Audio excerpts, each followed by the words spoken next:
If you have an idea that you think will help the world, just start and figure it out along the way.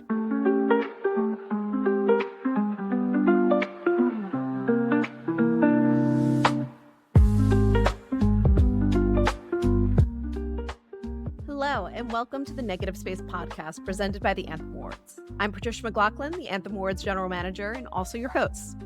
This season, we're taking a look at the ways in which social impact work is getting made, and today, we're exploring community engagement. In 2023, the U.S. Surgeon General declared loneliness a national public health epidemic. As of 2024, 1 in 3 Americans reported feeling lonely at least once a week, and an estimated 52 million U.S. adults are still struggling with loneliness on the daily basis. We're more digitally connected than any point in human history, but also more isolated than ever. The Strangers Project is a traveling community art project that has been collecting anonymous handwritten stories from strangers since 2009. No prompts, no names, no personal brand, just a blank page and an invitation to really be honest and let your true feelings forward. Over 15 years and hundreds of thousands of stories later, it remains one of the most quietly radical community engagement projects in the country today. Most recently, the Strangers Project came and set up at the Anthem Lounge at Webby Awards Creator Weekend, and in a room full of people whose lives and livelihoods revolve around digital content, this was a great moment to invite them in, have them put their phones down, pick up a pen, and really reflect on their journeys overall.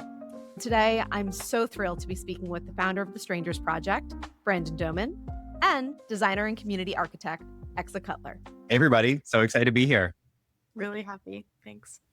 Welcome to the Negative Space. We're so excited to be kicking off season 2 with you both and to just have a really honest conversation about what it takes to bring people together in person and vulnerable spaces in 2026 in such a digital age. But to get us started here, Brandon, you started the Strangers Project in 2009, and I'm so curious what that original impulse was, what you were trying to find out and make possible, and really just how this whole thing got started. Yeah. When I started, I was fresh out of undergrad, and there was initially not, I didn't plan for it to turn into what it's turned in now, 17 years later, but I've always been interested in people and in participatory art, things that come together from just people passing by, getting a chance to be a part of something. And that particular day, I was sitting outside of a coffee shop watching people pass by, and I took my notebook and a marker, and I just wrote a little invitation for people to sit down and share something about their life. Had no idea if anybody would do it, but almost immediately, these 2 women were walking by and they saw my sign. They asked what I was doing, and I told them I'm not sure yet, but I asked them if they'd be comfortable writing something about their life in my notebook. They did, and then some more people stopped by to write, and it was the same kind of stuff you see in the project today, where I was just fascinated with what people were sharing. So I decided to go out and do it again and again and again and again until here we are, more than 100,000 stories later. And Exa, you came to this work as a designer and a community strategist. So I'm curious from your perspective, what about this really stood out to you and made you want to be a part of it? So many things. I think there is like the element of the visual and kind of physical experience of the space, which when you walk in or when you walk up to a story wall, you just feel this type of immersion that I think can't be described when you're like, oh, it's a piece of paper and some stories. Mm-hmm. But once you start reading the stories, it just like opens up a whole world. So that element, and also the piece of the sense of community and humanity that it creates. I work with Priya Parker, and one of the things she always talks about is sharing stories over sharing opinions when we're trying to build relationships. And I think this project is just like a real incredible example of what it looks like when you do that. Because you're not listening to people's, political ideas or there's nothing that you can argue with when someone shares about their experience. And I just was like, oh, this will help save humanity, or at least one person's, relationship to themselves. Yeah, and I think something that we miss so much in today's day and age is that kind of curiosity of other people's lived experiences. And I think even just coming up to the installation, it sparks your curiosity. And for someone that's never encountered the project, can you guys kind of describe a little bit of what it looks like, what's happening in the space, and how you've been able to create just such a trusting environment for people to want to really pour their hearts out? Absolutely. So a big part of the project for me is that it's very in person. While I do share the stories for people to read online, the core of the project has always been a physical experience. So I create installations filled with people's handwritten stories where people can come up and be curious about what they're seeing. And then I've tried to build it in a way that people can sort of put in or take out whatever they want or need. So some people might come in and they see all these papers on the walls and they can just start reading and exploring whatever catches their eye. Some people will want to come up and just ask me what's happening. And some people will kind of get the gist of what's happening really quick and just come want to write something right away. But a big part of it is that every single story has been handwritten. So all 100,000 stories that have been shared have been pen and paper on this same stack of clipboards. You can't mail it in, you can't do it online. It's all in the moment. And I think it creates this community around all the stories because when people are writing, they know that all these other people that have participated were holding the same clipboard and these same pens and they were in the same space. The physical space might move, but all 100,000 of those stories have been written at a Strangers Project installation. So essentially in the same place. And that just really, I think, helps people connect to it in a way that we're not used to with a lot of these digital platforms. I also think that there's like a really beautiful alchemy that happens, this combination of sound and sight and tactile. Brandon has this beautiful playlist that he always plays when people are reading the story, so it creates kind of a more cohesive experience. And there's also a real touch of whimsy that I think makes you just feel like you're in a different world. Even if it's one story wall, you're just kind of there. The fairy lights, the music, the handwriting kind of transports you so that you have a different mindset, I think, or more openness, more curiosity. Yeah, something I try to add to a lot of my installations is when you walk in, you'll usually see whether it's on the floor or on the wall, somewhere it will say, "This is for you." And that's a really important feeling that I want people to have when they walk in. People all the time mention that it feels like they're crossing some kind of threshold into some kind of special space. People will use the words like sanctuary or just sacred place because it just feels like a little bit separate from the normal experience we have day to day, where they feel just surrounded by these stories and comfortable to share these personal things. Yeah, and we just created our own little sanctuary at the Webby Awards Creator Weekend just over a week ago. And in that situation, it was truly a room full of people whose work and identity and so much of who they are is online and public. But I'm curious from the conversations you guys had in that space, what did you really notice about that particular group and really how they engaged with something so deliberately offline during a weekend that is all about celebrating the internet and all things happening online? Yeah, I think for a lot of people, especially if they're used to having an audience or a lot of their life outwardly watched at every moment, it can actually be really refreshing to have these anonymous spaces to just share anything that they feel like sharing without having to have their name attached to it, but still knowing that it will be witnessed by people. They're so used to being witnessed, but it's a different kind of that it allows for a certain vulnerability that you might not be able to share elsewhere. And yeah, it was really just really great talking to all those people, and we had so many great stories. And what I love is that oftentimes people won't write about these outwardly presenting parts of their life. So once they write the story, you would never know what they write about. When I do this project, sometimes I'm just out in public, sometimes I'm at my main space, and sometimes I'm at events like the Anthem Awards. And you get just this incredible wide range of the population sharing stories, but you would often never know who wrote that once they get a chance to put it down on paper. I think too, like with creators, there can be a sense of imposter syndrome. There can be burnout. There's such a hustle when it comes to being an online persona or having a craft that you have to share or that you get to share online.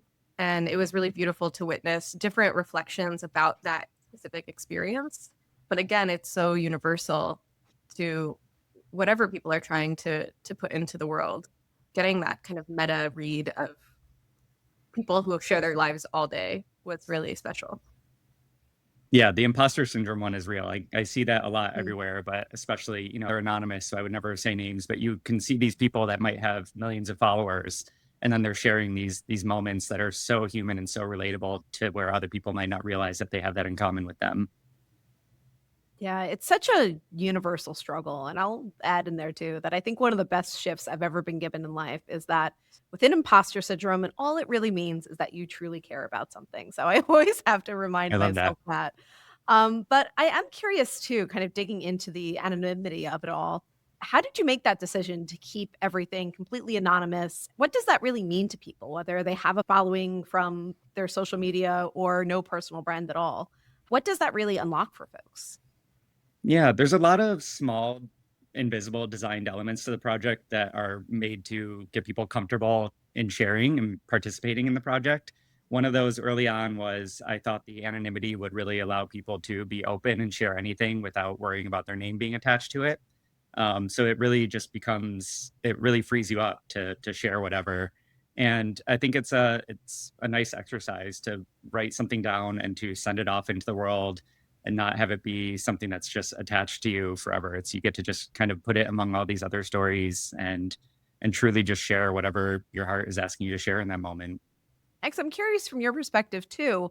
What about the environment? And I know you kind of mentioned already a little bit of the music and the space, but it's so different whether it's in a space like Creator Weekend or in a park or in the main space that you guys have downtown. But what about it really is making people feel that safety to open up and be so honest? I really think part of it is finding yourself mirrored in the stories around you. I think the reading of the stories does it's kind of like stepping first. You step into the portal, you read on the ground, Mhm. this space is for you. You're like, I don't know what this space is. And then you go to one story on the wall, and then you go to another and another, and you start to see yourself reflected. Somebody described to me the other day, like they're both reflected and totally different from some of those what they're reading. And it activates I think a part of people where they can say, oh, I might have something to share or I might not, but it allows you to come into this like collective experience. I think that's really a big piece of it, where you might not journal on your own or you might journal on your own. This is a bit different because it's really about witnessing and being witnessed. Mhm. And I think there's, especially today, when you're just scrolling all day, even creators who spend hours working on a project might get 15 seconds or less of someone's attention. This is a space where you might not feel that you're witnessed in a moment, but you know that you will be in a very different way. It cultivates a very different type of attention that we don't have access to very often today. So I think all of those pieces, plus the atmosphere, contribute to that. Yeah. And piggybacking off that, when I invite people to write, one of the most common things I hear at first is they'll start off saying something like, oh, I'm not that interesting, or I'm not a writer, or nobody would really care what I have to say. But then these walls are filled up with the stories from those same people. And it's all these stories that countless number of people come through and spend time reading and connecting with. I actually had a young woman come in a few months ago who she's been a regular for years. And she's written a number of times, but she's never seen her story up on the wall, which makes sense. There's a lot of stories. So Mhm. it's just luck if you happen to find your story. But the last time she came in, her story happened to be on the wall and was one that she had written years prior.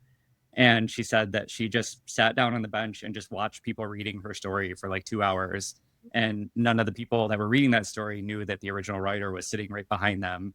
And she said she saw people like touching the story. Some people feel really connected to them if they really feel impacted, and some people will be really physical with it. And I just thought that was a really interesting moment where the original writer did get to see that witnessing, and none of those people had any idea that that person was sitting just a few feet behind them.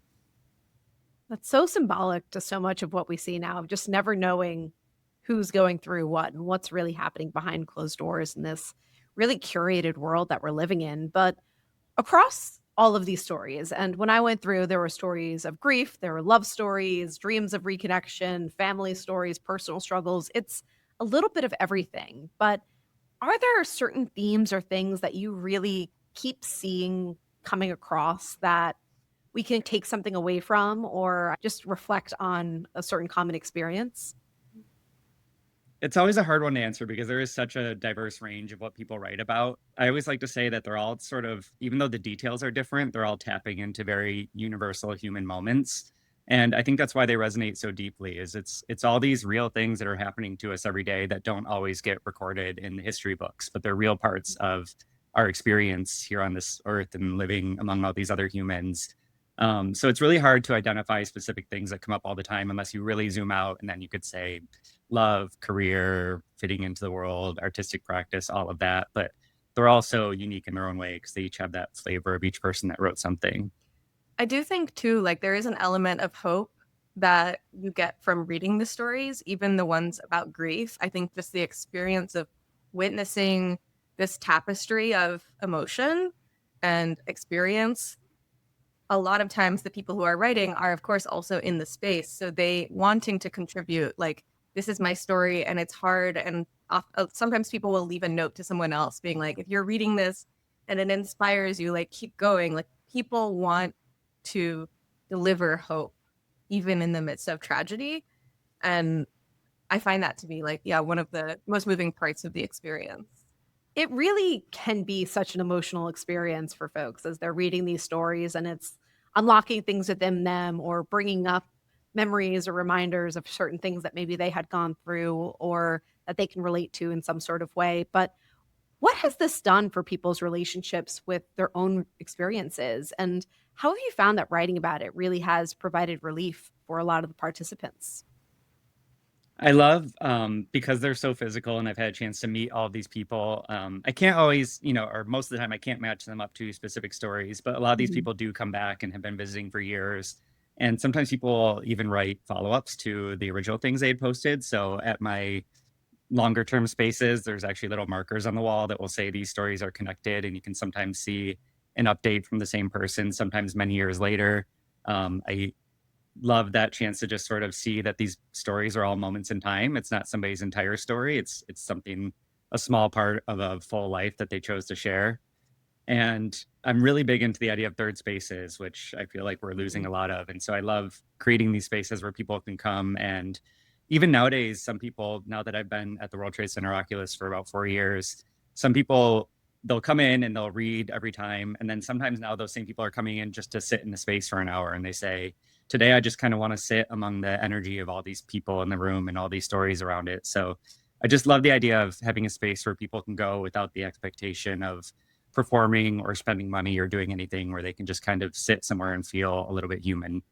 One of my favorite things about the space too is the meta experience again of you can write a story, but you can also leave comment cards. And Brandon created this website where we can look at a lot of the comment cards that have been left. And I think it's just a whole other piece of the experience where you see what it's meant to them. There's telling your story, but then also being a part of the community. And you really get a glimpse of that more in those cards. Yeah, I love those cards. There's now a growing collection of those. I think there's like probably 20,000 of these little comment cards. And I just love hearing all the, it's all just the different ways that people felt the impact of the space. And that really speaks to the Strangers Project isn't about like any, single story. A lot of times when people are first asking about the project, they'll ask something like, oh, what's your favorite story? And it's really not about any individual story. It's about this entire experience of the space, of the idea of all the stories together, of the idea that we're surrounded by these stories every day. And yeah, I just love hearing that in people's own words about how the space moved them. And as we kind of talk about community engagement, I feel like it is almost a little buzzwordy within the impact space overall, where everyone's talking about community engagement and what does it look like and what are the metrics and what are all of these things that they need to be hitting to do it. But within the Strangers Project, it is the most natural thing, this community that has gotten built. And obviously, it has taken years and time and trust and all of those things. But what does community really mean to you, Brandon? And how is what you've built here so different from so many of the spaces that we're around more on a day to day? Yeah, I just love that people have this space where they can come and have this experience among other humans and share this kind of like a shared vulnerability, and to strip away some of these shells and these walls that we build up in day to day life. Even though people aren't reading people's stories on the spot, it's not the same as, there's so many great ways to share stories. And, there's like great like live storytelling events where people go up on stage and share really amazing things about their life. That's so amazing too. I love those kind of things. But I love in this space, it's just really, you can come at it at your own pace. When people are nervous to write, I assure them that there's no wrong way to do it. I just ask you to write something honest, anonymous, and that fits within the page. And the result of that is sometimes people will just do something like trace their hand. And that's just like, something we've done since we were living in caves and putting up cave paintings. And I really just love the space that truly, my hope is that anybody can feel like they got some value of being in the space, whether they're sharing or just absorbing or just existing in that space. And then, from your perspective, working in design and community engagement for so long, what is something that the Strangers Project does incredibly well that maybe organizations can pull from a little bit as they think about building out their own communities? Yeah, I think of so many things. I think firstly, like defining what a community is really important. I think that sometimes a community is a creator to a group of people, or a creator to groups of people who want to interact with groups of people. The Strangers Project, the community really is the relationship between each individual person and the experience. Like Brandon was saying, whether it's them loving it as a third space or them loving it as a concept that offers something to creating a shared experience of humanity. You know, we're not out there trying to get numbers necessarily. It's a lot more organic on our part. So I think it's just really nurturing the experience itself so that anyone can access it. Making it free, you know, making it available to people is a big part of what's important, I think, for Brandon and for the project. And yeah, being a little bit more hands-off about what it means to people and just asking them, giving them space to participate. I think the participatory aspect is really important. I think it really depends on the type of, what are they actually trying to create?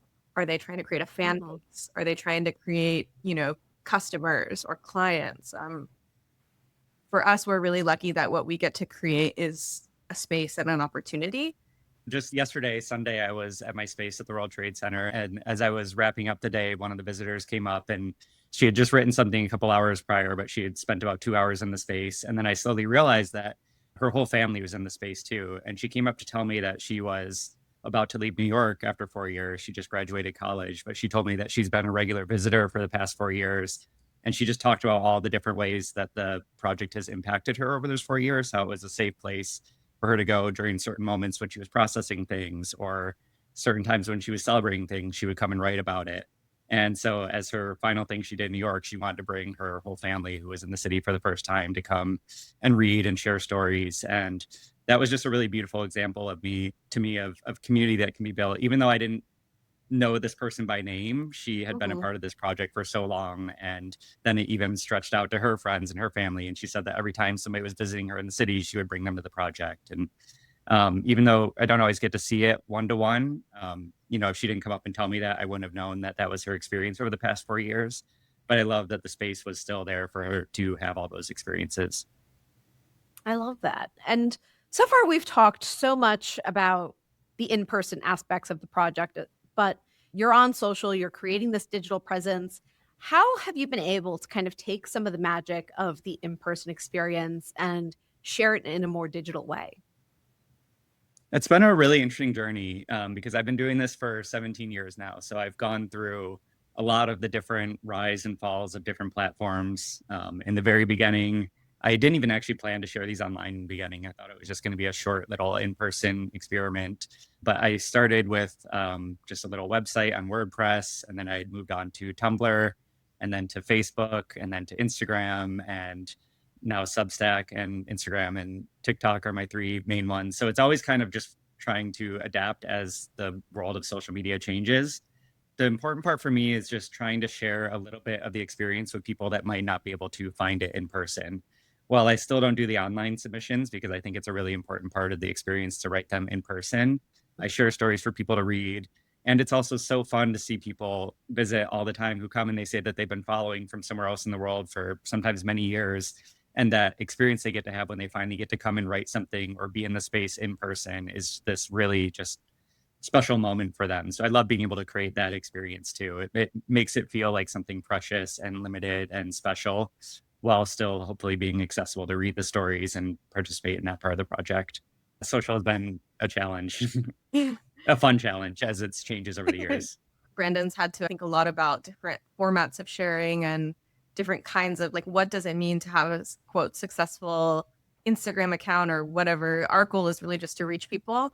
And I think just the stories on their own are really powerful, and at different points of Instagram's history have had that viral capacity. But then when Instagram switches to Reels, it's like you have to switch your whole creation process. So I think it's just constant experimenting and figuring out how to make sure that people can experience it. Because as we know, like, even if you follow someone now, it's very hard to actually find their content. You're just constantly being fed new stuff. So it's a journey for sure. Yeah. And I really believe in the idea of slow content.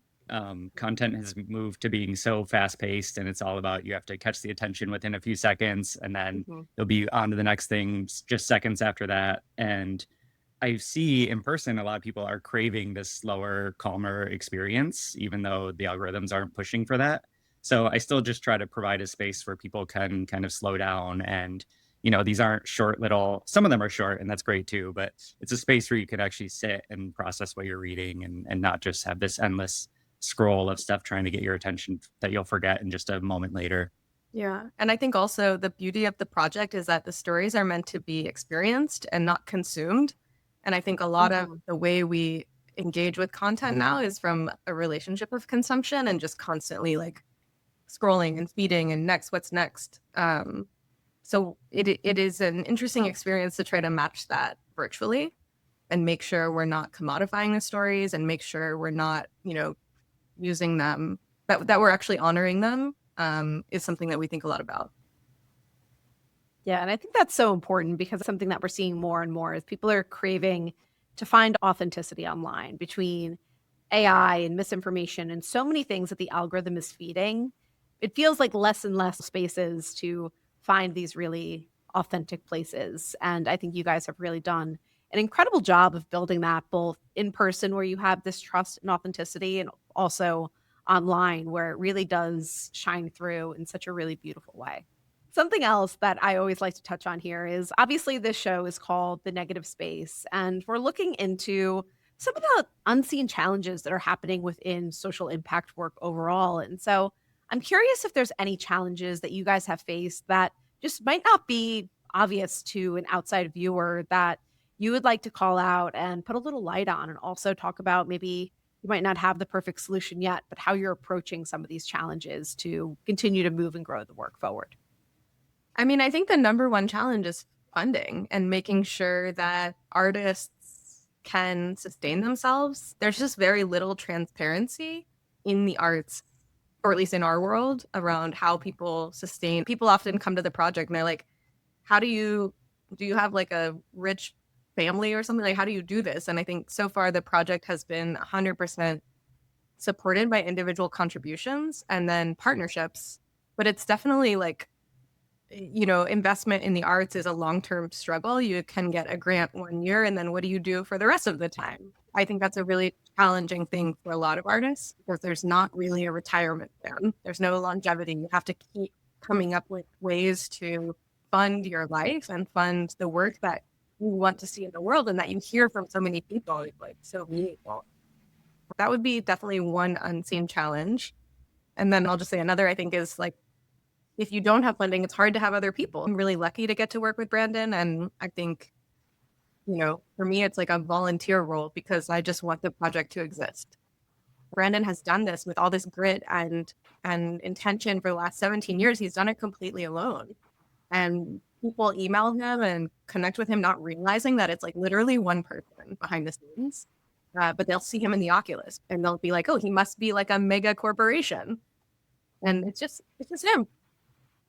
Yeah, no, that pretty much nails it. There's a lot of work that goes on behind the scenes to make this all possible, and I'm so grateful to do it. But it certainly has not been an easy journey to keep it going after 17 years.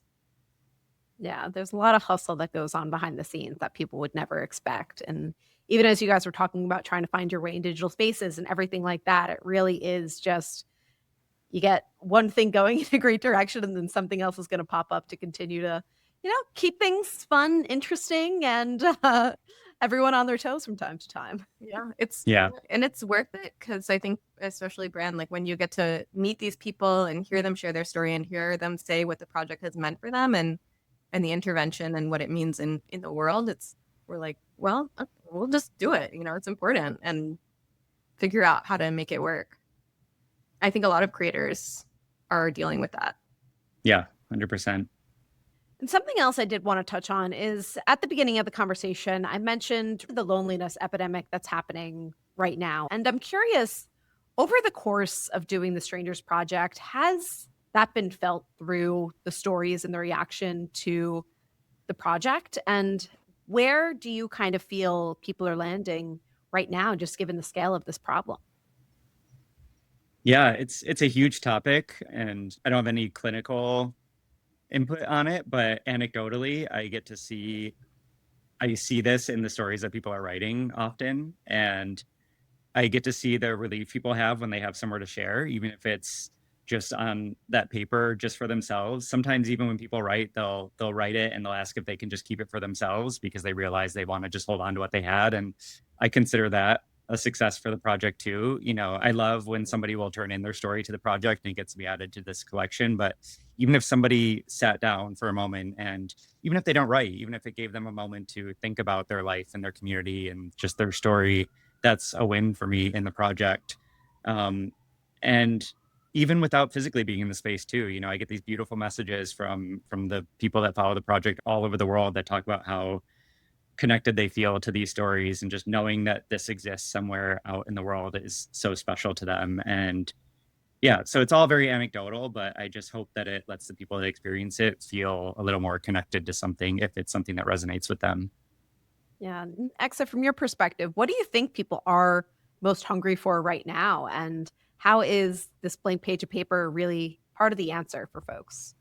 I think there's just such a sense of cognitive dissonance with, there is definitely like real phone addiction that a lot of us have because of the way the phones are designed. And we're meant to just keep on the phone as much as we can.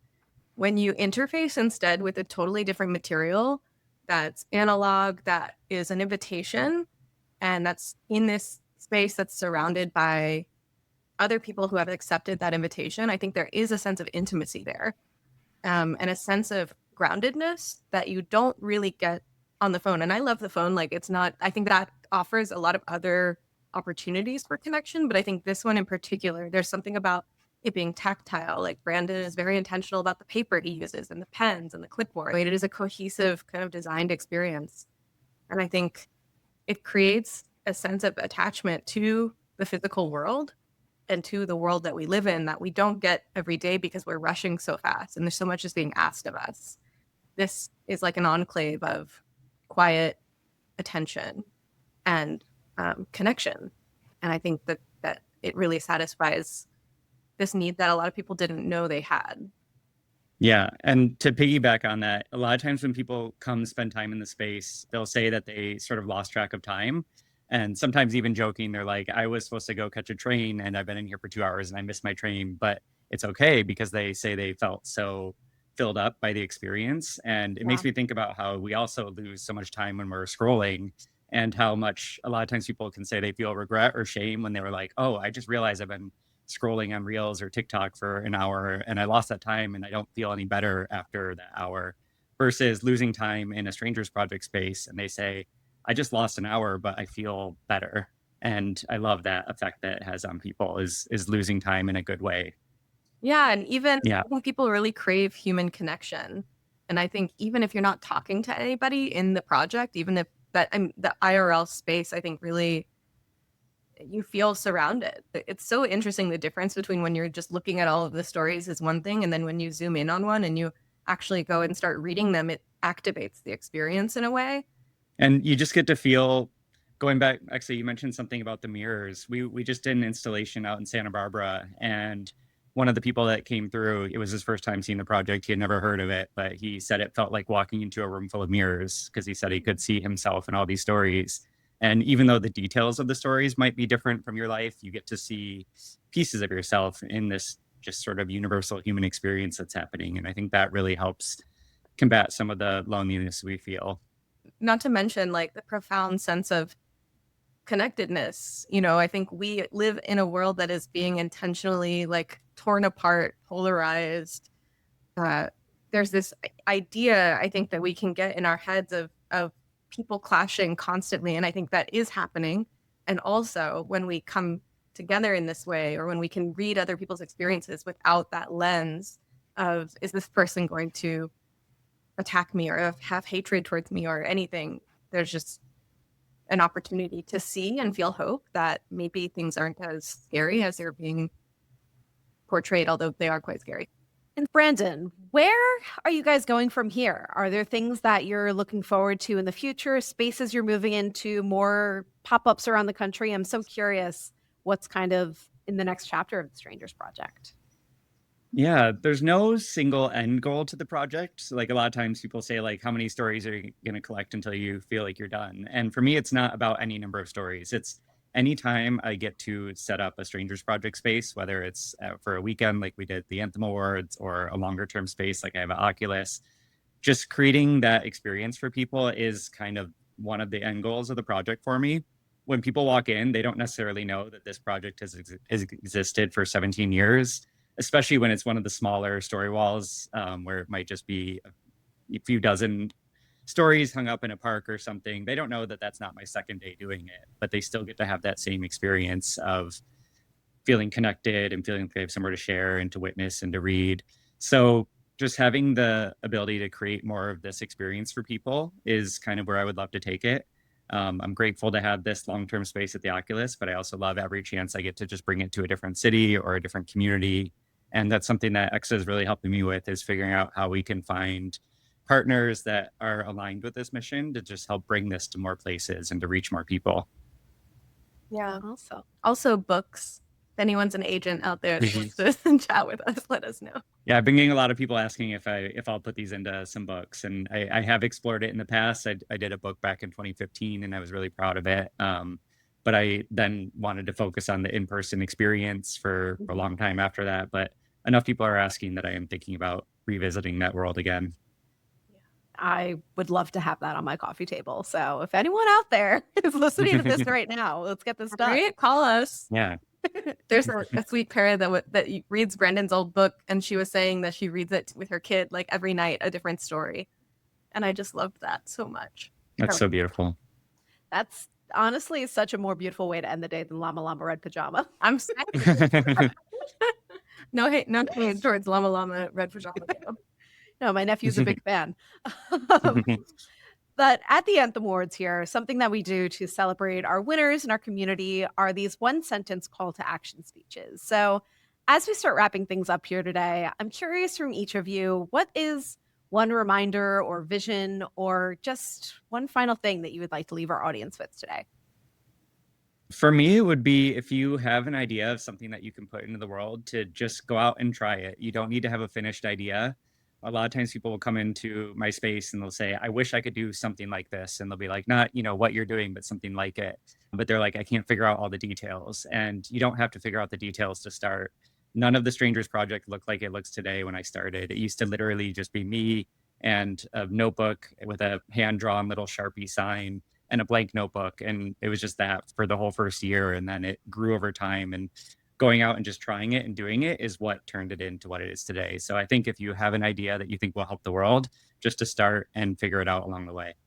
It's hard to follow that up. That's lovely. I was just going to say, touch grass, like go outside, if you want to gather people, it doesn't have to be perfect.